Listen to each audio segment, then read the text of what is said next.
What's Miles from Black Film and TV? Between the hijinks with the guys that they wrote themselves in, how much did you want to add to your characters outside of what the script called for? Dakota? We added quite a bit. I think both of us added quite a bit. That's the fun part of getting to collaborate with, artists who want to work with you and collaborate with you and add things. And yeah, I mean, Adria had way more to do, I think, because her character goes through such a whirlwind. And I just sort of sat back and judged everyone. Yeah. Adria? But also produced the movie. And Matt. So a lot of say in that. The guys, okay, you wanted to add anything else? Me? No. Adria, go.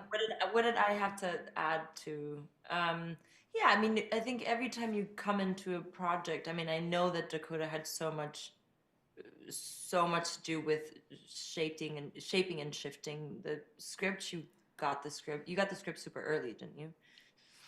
And I kind of came into it at a later state when it was kind of already written. So my collaboration was more on sort of who Ashley was, and I pitched the idea of kind of making sure that we see a shift in Ashley every time she's dating a new boyfriend, and I had a lot of fun doing that.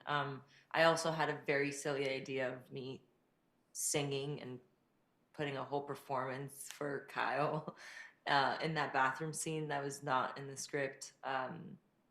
But yeah, I think when you're making a movie, it's all about collaboration and the work, and especially in this movie where we were constantly improvising, so it wasn't all set in stone.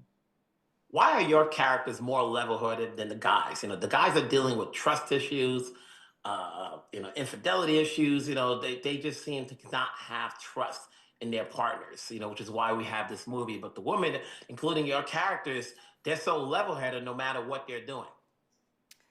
I think that's just women and men in general. Mm-hmm. So do you think it's a 50? I think with relationships, sometimes it's never 50-50. It's always like every day is, who's giving more and who's giving less in the relationship. Do you see it that way or not? Either or. In a healthy relationship, I think both partners are aware of how much they're able to give and how much they need to give, or if they are able to recognize that their partner's tired, that they're at a 20, then they need to give 80, so that's like a healthy relationship. But I think most relationships are just women being level-headed and giving everything. Adria, you want to add to that? No, I think she said it perfectly. This is a funny film. Congrats on your roles. We'll talk down the road. Have a good one. Thank you. Miles from Black Film and TV. So when you guys are putting the script together, who wrote the part that one would win the fight? I don't know if anyone actually wins the fight. I think I won the fight. I think I won the fight. I'm pretty sure I won the fight.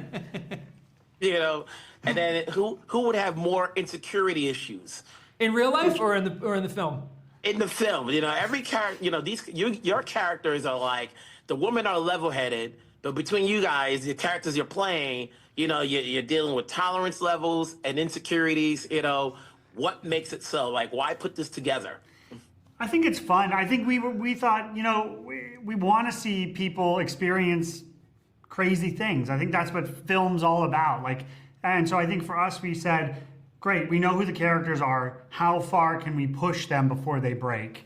And I think part of the fun for us, both as performers and I think as writers, was to try and get right up to that line. Yeah, I think there's something in this film for most people to identify with, but it's a surrogate. It doesn't. No one has to experience the craziness of this film in order to identify with elements of it. So I think if we're being honest with ourselves, we all have insecurities in some form or fashion. These guys just put, certainly my character puts on a big, shield of armor and, tries to protect himself with this sort of bravado and confidence that is all meaningless, because underneath it all, he's an insecure dude. And so I don't know. There's something really heartbreaking about it, but also really funny. And so we kind of loved exploring that. When you were going through your singing scenes, was there a choice of what songs you wanted to sing? Yeah, I mean, I think so that way you guys were in sync when you were singing. Yeah, I think it was one of those things where it's like the sort of in sync, off sync, out of sync thing is true with all relationships, and maybe is a little indicative of how things are going in the relationship. You know what I mean? I think music plays a lot in terms of people's relationships and what it means and how you think back on it and how it actually was. And I think for us, music was a big part of playing both with the characters, but also sort of showing the audience a little bit about what's actually going on. Like, they both sing out of tune, but they sing out of tune in the right tune for them. Right. What did you learn from The Climb to this movie that helped you out skill sets wise as, producers, creatives? Like, what did you say to, like, okay, we won't do this, or we'll add this? What was the learning process like in between the years? Yeah, well, I think, you learn a lot in terms of production and just how to be resourceful and solve problems. But the thing I think I learned on The Climb as a director was really about, like, making bold, strong decisions on the day actually is not something that handicaps you later because you don't have options. It actually, like, making deliberate choices is actually like what makes cinema great. And so to me, it's like not being scared of having not enough coverage and just like making a choice and going, this is the perspective, and constantly pushing on the visual side of things, because it's very easy to write a script that everyone goes, this is funny, this is great. Like, the script, it's bulletproof. Just shoot the script, and you could very easily fall into a thing where you're like, all right, shoot the master, shoot the medium, shoot the close-ups, and like, but that's like throwing one of your paintbrushes out the window and going, I'm not going to paint with that brush. And so, like, coming in and going, we're not going to shoot this scene until we have a strong point of view on perspective. What is the perspective? How are we coming into this? It actually saves you time on the day sometimes, because you go, we don't need all that coverage. We're going from here, and then when he moves over here, we go to this shot, and then we do this. And you're saving yourself time in the edit because you don't have choices. So it's kind of great.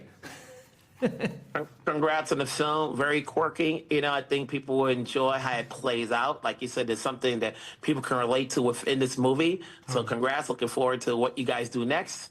Thank you so much. Nice talking to you. Thank you.